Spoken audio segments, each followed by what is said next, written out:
Baik, terima kasih kepada para narasumber kita pada hari ini yang telah memaparkan sosialisasi. Perlu kami informasikan bahwa saat ini telah bergabung dalam kanal YouTube Kementerian Pan-RB kurang lebih sebanyak 6.800 peserta yang sedang menonton live melalui YouTube. Kemudian hal ini menunjukkan bahwa antusiasme masyarakat cukup tinggi terhadap pengadaan CASN tahun 2021.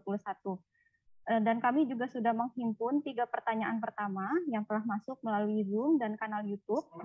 Untuk pertanyaan pertama, apakah nilai ujian pada seleksi P3K guru akan real time seperti CAT CPNS?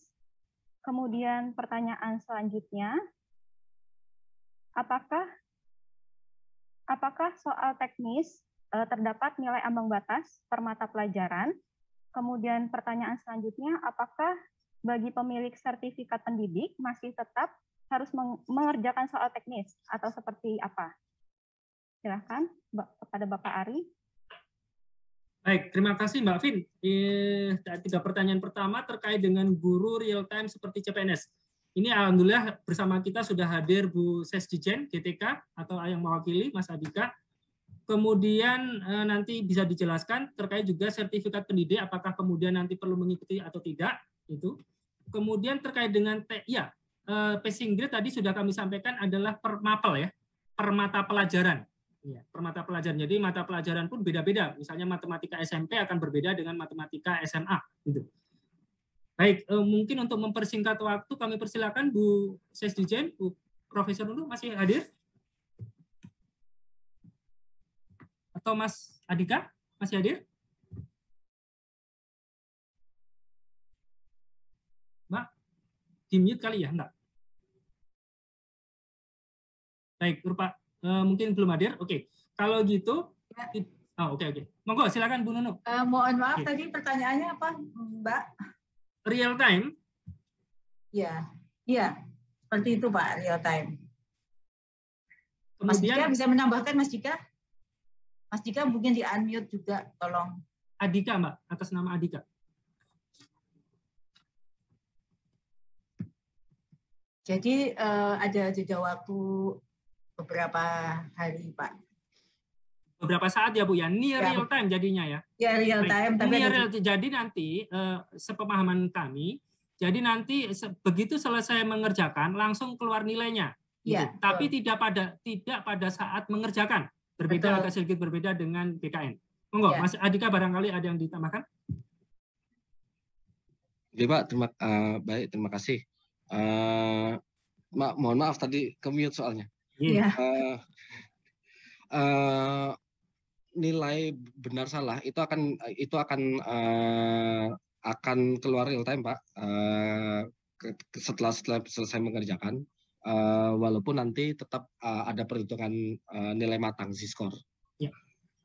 Baik, karena kemudian nanti harus dipertimbangkan dengan afirmasi nilai tambahan yang 10%, 15% dan sebagainya perlu ditambahkan di situ ya Mas ya. Jadi tidak semata-mata real time seperti itu. Betul Pak. Kemudian tadi yang sertifikat pendidik, apakah masih tetap mengikuti seleksi kompetensi teknis atau cukup manajerial dan sosiokultural sama wawancara saja?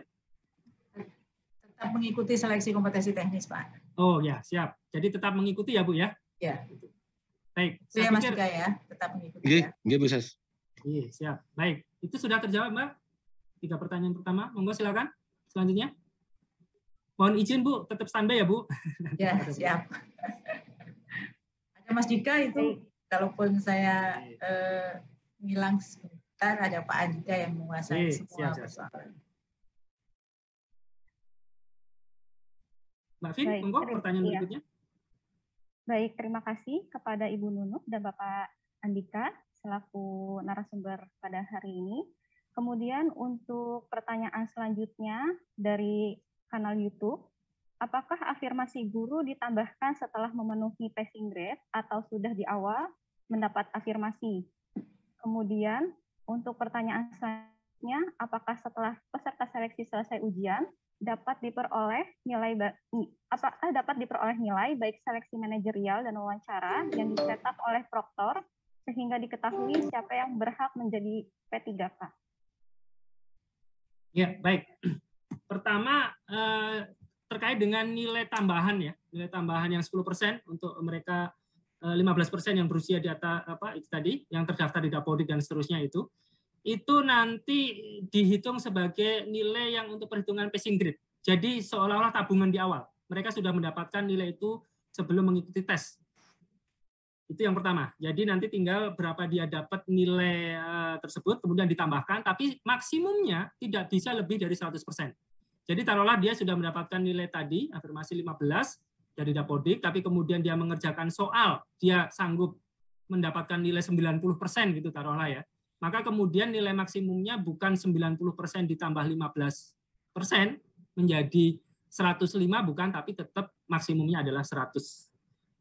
Kemudian yang kedua pertanyaannya dapat diperoleh nilai manajerial sosiokultural? Iya, seperti itu. Nanti tetap diumumkan terkait dengan nilai manajerial sosiokulturalnya seperti apa.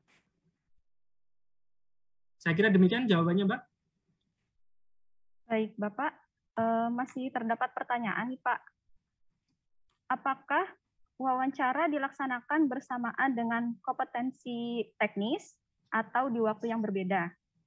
Kemudian, pertanyaan selanjutnya, jika tahun lalu pernah mengikuti seleksi CPNS, apakah nilai tahun lalu dapat digunakan untuk ujian P3 KPA tahun ini? Ya, baik. Tadi pertanyaan yang pertama apa, Mbak? Baru aja udah lupa. Apakah wawancara? Wawancara ya? Ya, dilaksanakan bersamaan dengan ya. Uji kompetensi. Jadi Bapak Ibu sekalian, tadi kami sampaikan bahwa wawancara dalam satu rangkaian, terutama untuk guru. Ini kan jumlahnya besar sekali. Jumlah pesertanya hampir 1 juta ya, 1 juta. Kemudian begitu mereka hadir di tempat, mereka akan mengerjakan teknis, manajerial sosiokultural, kemudian juga wawancara yang berbasis komputer. Jadi langsung pada saat itu menggunakan komputer, tidak beda hari. Kemudian nilainya juga sudah langsung bisa diketahui juga. Itu terkait wawancara yang berbasis komputer. Kemudian yang kedua pertanyaannya, Mbak? Ya Pak, jika tahun lalu pernah ikut seleksi CPNS, ya. Apakah nilai tahun lalu dapat digunakan untuk ujian P3 KPA tahun ini? Tidak bisa, Bapak Ibu sekalian, berbeda. Nilai CPNS yang tahun lalu, jumlah soal, komposisi soal, dan lain sebagainya berbeda dengan tahun ini. Jadi tidak bisa untuk CPNS nilai yang tahun lalu digunakan tahun ini. Apalagi digunakan untuk seleksi P3K. Memang jalurnya berbeda, dan konsepnya kita merekrut P3K dan konsep merekrut CPNS berbeda. Sehingga tidak dapat digunakan nilai tersebut. Demikian, Mbak. Berikutnya. Baik, masih terdapat pertanyaan nih Pak melalui YouTube dan Zoom. Untuk pertanyaan selanjutnya, saat mendaftar sebelum usia 35, tetapi sekarang sudah masuk usia 35 tahun, apakah dapat keringanan atau afirmasi untuk seleksi P3K? Kemudian pertanyaan yang kedua, jika nilai real time, kapan peserta dapat melihat nilainya dan di mana nilai tersebut bisa diakses? Ya, baik. Jadi gini, patokannya adalah ketika mendaftar. Ketika mendaftar yang bersangkutan berumur 35 tahun. Belum berumur 35 tahun, maka kemudian yang bersangkutan bisa mendaftar sebagai CPNS. Gitu. Kemudian juga tadi perhitungan afirmasi juga pada waktu mendaftar. Gitu, perhitungannya seperti itu. Kemudian yang pertanyaan kedua, nilai? Jika nilai real time, kapan peserta dapat melihat nilainya, Pak, dan di mana nilai tersebut bisa diakses? Baik, ini ada 2 sistem yang dipakai. Untuk BKN seperti biasa menggunakan sistemnya CPNS yang mungkin saat ini juga bisa dilihat dengan link YouTube dan lain sebagainya. Itu pada prinsipnya secara real time. Nanti mungkin Pak Kapus PPSS bisa menambahkan. Kalau untuk yang P3K guru seperti tadi sampaikan, near real time. Jadi tidak langsung apa yang dikerjakan di situ muncul. Tapi begitu selesai yang bersangkutan selesai mengerjakan, maka kemudian akan ditampilkan secara near real time oleh masing-masing proktor di tempat lokasi tes. Kemudian mungkin untuk mempertegas barangkali dari Pak Kapus PPSS kami persilakan, atau yang mewakili, Pak Ridwan. Ada yang mewakili dari BKN?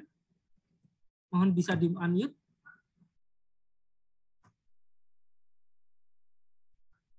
Rupa-rupanya tidak ada. Oke, tapi mungkin... Ya Pak, gimana Pak Ari? Sorry. Kalau BKN nilainya near real time, mohon penegasan Pak. Ya, betul Pak. Untuk Bapak Ibu yang saya hormati, Pak Ari dan teman-teman, ada Bu Ses juga ya, Bu Ses di Jen GTK, Bu Prof. Nunu. Betul Pak, untuk yang menggunakan aplikasi CAT BKN, yaitu CPNS ya, SKD, SKB, serta P3K non-guru, itu semuanya akan real time. Pada saat selesai, peserta langsung bisa melihat nilainya di atas, di depan layarnya, sekaligus bisa mencatat. Sekaligus sejak awal mulai ujian langsung akan kami lempar ke YouTube, jadi ada live streaming YouTube. Nah, tahun ini ada tambahan buat orang tua peserta, teman-teman, para supporternya gitu ya. Kalau misalnya tidak punya kesempatan atau lain-lain, susah melihat YouTube karena terus saja muter-muter gitu ya. Pada akhir hari atau pada akhir selesai, silakan masuk ke https://sertifikat.bkn.go.id. Jadi sertifikat, CAT, sambung ya, .bkn.go.id. Dengan memasukkan NIK dan nomor peserta, langsung keluar saat itu dalam bentuk dalam bentuk sertifikat Pak, bahwa Ridwan atau Pak Ari Katmoko, TWK segini, TIU segini, TKP segini, atau untuk yang P3K non guru ya teknis segini, kemudian manajer sosial-kultural serta wawancara segini, langsung tertandatangani secara digital oleh Pak Deputi Sinka Pak Salman. Demikian Pak Ari, terima kasih. Baik, terima kasih Pak Ridwan. Monggo Mas Adika, bagaimana untuk yang CAT UNBK? Baik Pak. Jadi di lokasi ujian itu sudah dapat dilihat nilai real time-nya Pak. Walaupun nanti belum terlihat batasan lulus atau tidak. Namun untuk alamat pengumumannya nanti alamat online-nya nanti akan diumumkan kemudian Pak. Siap. Jadi sama-sama ya, bisa dilihat ya Bapak Ibu sekalian. Terima kasih Pak Ridwan, Mas Adika. Next Mbak. Baik, untuk pertanyaan selanjutnya Pak, mungkin ini masih ada yang belum mengetahui lebih lanjut mengenai sertifikat kompetensi itu seperti apa Pak? Baik, sertifikat kompetensi sebetulnya ini untuk JF yang non guru ya. Untuk JF yang non guru sebetulnya ada, saya share lagi, ada di Permenpan, ada Kemenpannya Bapak Ibu sekalian.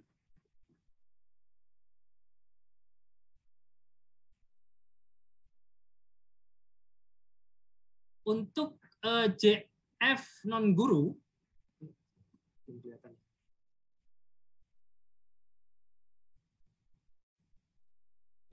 untuk JF non-guru, Bapak Ibu sekalian, itu ada keputusan Menteri Pan-RB nomor 981 tahun 2021. Ini juga sudah kami sosialisasikan dan bisa di-download di JDIH kami juga. Di situ ada aturan-aturan untuk jabatan fungsional dan sertifikat yang bisa dijadikan sebagai tambahan nilai. Tapi sekali lagi ini pada waktu pendaftaran kemarin. Kalau pada titik ini sudah tidak bisa lagi untuk menambahkan sertifikat-sertifikat tersebut. Misalnya adalah untuk ahli pertama, penerjemah. Itu bisa mendapatkan tambahan nilai sebesar 25% untuk kompetensi teknis apabila memiliki misalnya sertifikasi profesi penerjemah dari Himpunan Penerjemah Indonesia. Atau misalnya hasil uji kemahiran berbahasa Indonesia UKBI 2 tahun terakhir dengan predikat sangat unggul atau istimewa. Atau dari jurusan bahasa Inggris apabila memiliki TOEFL, PBT, ITP 2 tahun terakhir dengan skor 570 dan seterusnya. Termasuk ini ada bahasa Perancis, bahasa Jepang, dan seterusnya. Kemudian ada contoh lain, misalnya untuk pekerja sosial. Pekerja sosial ahli pertama juga ada penambahan nilai sebesar 25% untuk sertifikat untuk kompetensi teknis apabila yang bersangkutan pada waktu pendaftaran kemarin mengajukan sertifikat kompetensi pekerja sosial yang masih berlaku yang dikeluarkan oleh Lembaga Sertifikasi Profesi Kementerian Sosial. Juga misalnya pustakawan akan mendapatkan nilai tambahan 15% apabila mengajukan sertifikat kompetensi kerja pustakawan yang masih berlaku, yang diterbitkan oleh Lembaga Sertifikasi Profesi Pustakawan. Ini banyak sekali Bapak Ibu sekalian, saya yakin saya nggak akan bisa bacakan satu persatu. Ada juga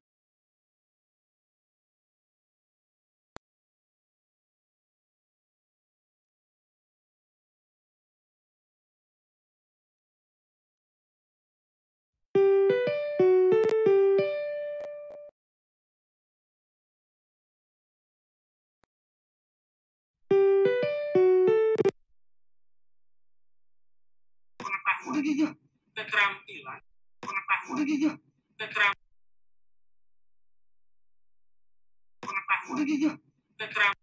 Apakah bisa digunakan? SIM PKB itu apa ya? Saya nggak begitu familiar dari Kemendikbud. Mungkin Mas Adika bisa bantu SIM PKB itu apa, Mas Adika?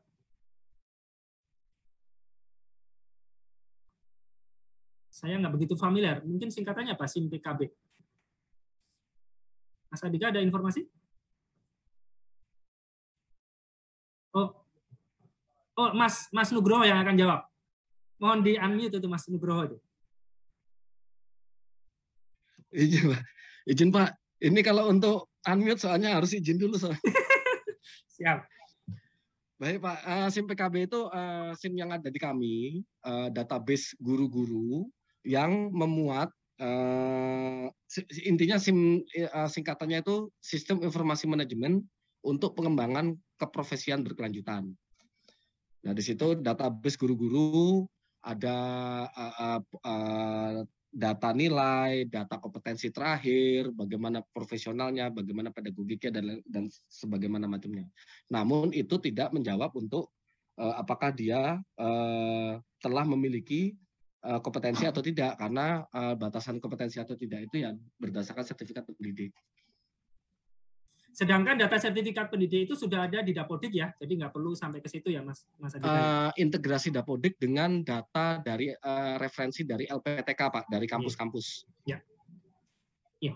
Jadi pada prinsipnya tidak bisa Bapak Ibu sekalian untuk yang tadi yang terkoneksi dengan SIM PKB. Tidak bisa secara langsung seperti itu. Saya kira demikian Mbak jawabannya.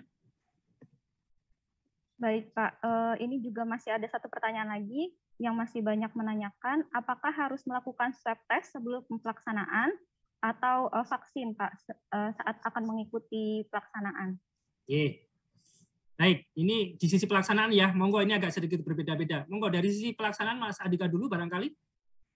Vaksin dan lain sebagainya, ini ada pertanyaan terkait ini, nanti setelah itu dari BKN. Monggo silakan Mas Adika.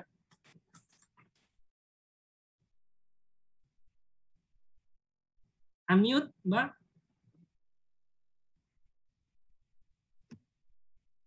Izin Pak, tadi Mas vaksin ya Pak? Ya, vaksin dan lain sebagainya. Apakah ada kewajiban untuk di situ?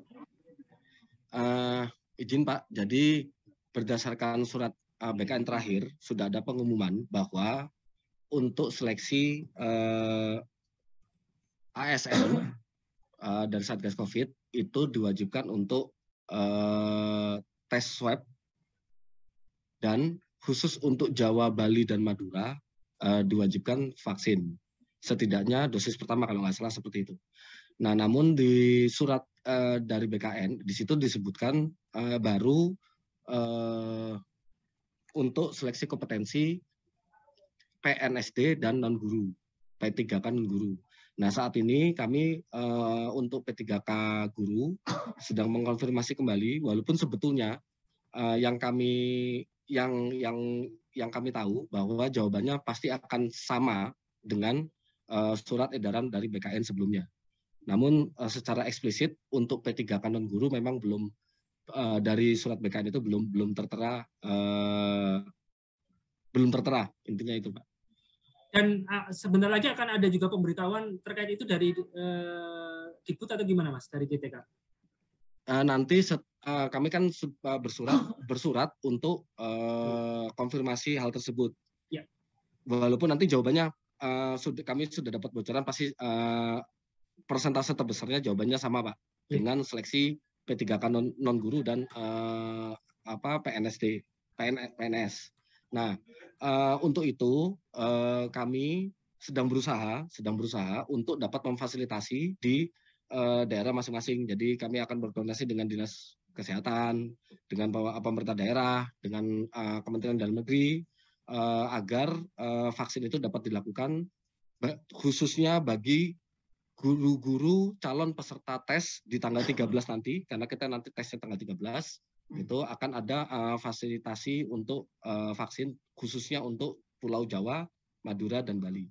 Ya, terima kasih. Monggo, dari sisi BKN Pak, kalau untuk pelaksanaan di BKN mungkin bisa disampaikan Pak Ridwan, walaupun mungkin sosialisasinya udah ke sana ke sini ya Pak Ridwan, tapi monggo kami persilakan Pak. Baik, terima kasih. Secara nasional mungkin sudah disebutkan seperti yang Mas Andika ya, untuk Jawa, Madura, Bali, wajib vaksin minimal pertama. Kemudian untuk seluruh Indonesia, swab antigen minimal 1 kali 24 jam atau sehari sebelumnya, atau PCR 2 kali 24 jam atau 2 hari sebelumnya. Namun Bapak Ibu, kami sudah menerima beberapa respon positif. Saya sebut misalnya, kalau saya salah tolong dikoreksi ya, atau ada yang menyusul kemudian. Seluruh Pemda di Kalimantan Barat, Kota Batam, Lahat, Muara Enim, Mataram, Musi Banyuasin, itu gubernur atau bupati atau wali kota setempat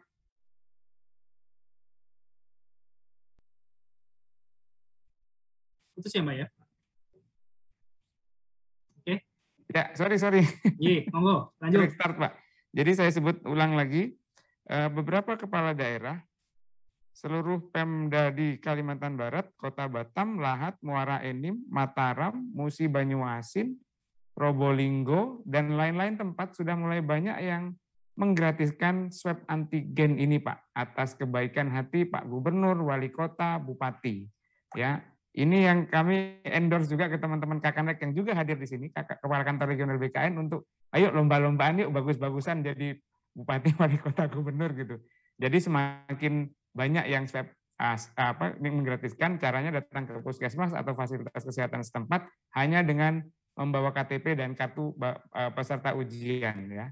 Baik itu CPNS, P3K guru maupun P3K non guru, kan itu sama. Nah, kemudian ada juga beberapa misalnya Pemkab Wonogiri itu sudah menyatakan vaksinasi di kami belum bisa diwajibkan. Itu juga bisa. Jadi seperti Mas Andika bilang, sampaikan H-3 minimal sebelum pelaksanaan pertama, silakan Pansel daerah bekerja sama dengan koordinasi dengan Satgas Covid setempat menyatakan ketersediaannya ada apa tidak.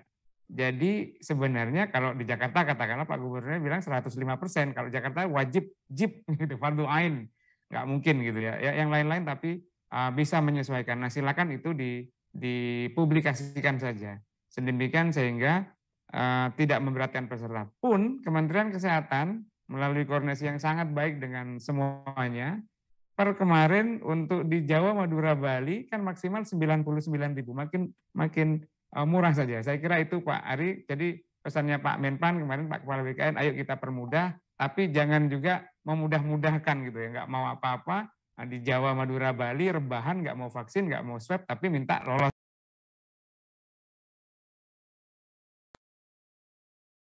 Bapak dan Ibu bisa mengunduh materi sosialisasi melalui portal resmi Kementerian Pan-RB. Kemudian untuk keputusan Menteri Pan-RB nomor 1127 dan Kepmen Pan-RB nomor 1128 tahun 2021 dapat diunduh melalui JDI